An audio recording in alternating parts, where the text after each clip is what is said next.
Bangunan tua selalu erat kaitannya dengan cerita mistis.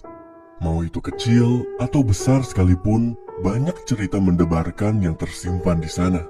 Di Indonesia, pabrik menjadi salah satu motor ekonomi bangsa. Salah satu yang berperan penting adalah pabrik gula. Banyak pabrik gula yang tersebar dari Sabang sampai Merauke.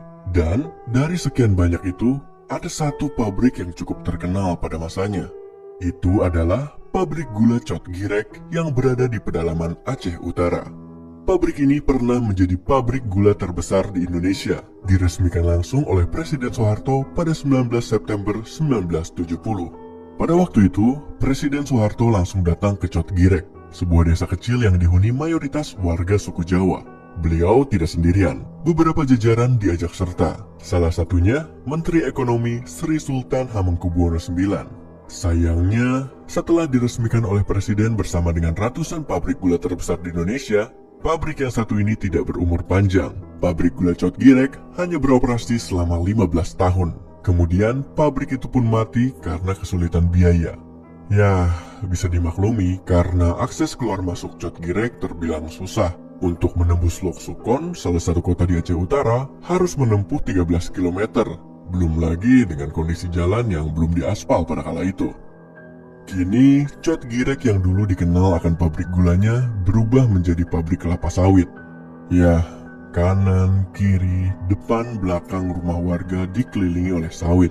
Kantor pabrik gula yang berada tepat di depan pabrik gula itu kini telah berubah fungsi menjadi kantor PT Perkebunan Negara 1. Sedangkan pabrik gula itu sendiri tinggal besi tua yang menyeramkan. Sebagian bangunan masih kokoh berdiri, termasuk 4 kilang raksasa yang masih kokoh.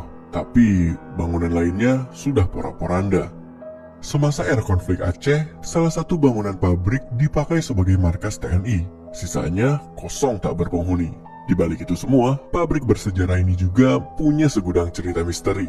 Pabrik itu dijaga penuh selama 24 jam oleh Satpam PTPN 1. Setiap pagi selalu terdengar suara tangisan wanita yang mereka ceritakan. Kalau kalian ingin merasakan aroma mistis di sana, tidak perlu menunggu malam. Datang siang bolong pun, bulu kudukmu pasti sudah merinding. Di beberapa sudut, ada kolam besar yang diisi banyak ikan. Warga sekitar kerap menghabiskan waktu di sana untuk memancing. Namun, sayangnya, tidak semua bisa pulang. Salah satu spot yang mengerikan terdapat di bagian belakang gedung utama. Air dalam kolam itu hitam pekat.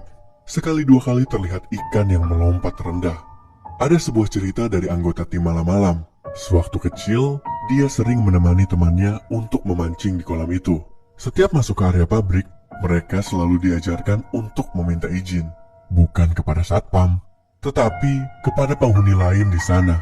Itu dilakukan agar mereka bisa pulang dengan selamat. Suatu ketika, dia melihat seseorang terjatuh dalam kolam tersebut. Mereka berusaha menolongnya. Dan sepengetahuannya, orang tersebut pandai berenang. Bahkan orang tersebut sempat tertawa sesaat setelah tercebur. Tetapi ketika hendak naik lagi, dia tidak mampu untuk mengangkat badannya. Mereka pun panik, berteriak meminta tolong kepada satpam yang ada di sana. Namun sayang, semua sudah terlambat. Orang yang lihai berenang itu tak kuasa untuk melawan tarikan dari bawah. Dia bahkan teringat dengan kata-kata terakhir yang diucapkan oleh temannya itu. Tolong, aku tidak kuat. Ada yang menarik. Tidak lama setelah itu, orang tersebut tidak pernah muncul lagi ke permukaan. Jasadnya kemudian ditemukan 2 hari kemudian dalam kondisi mengenaskan. Sebuah cerita lain adalah ketika seseorang ingin membeli besi-besi tua terbengkalai.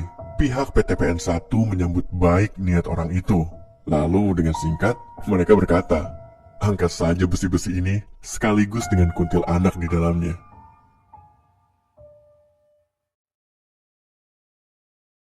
Itulah cerita dari kami. Terima kasih telah menyaksikan dan mendengarkan.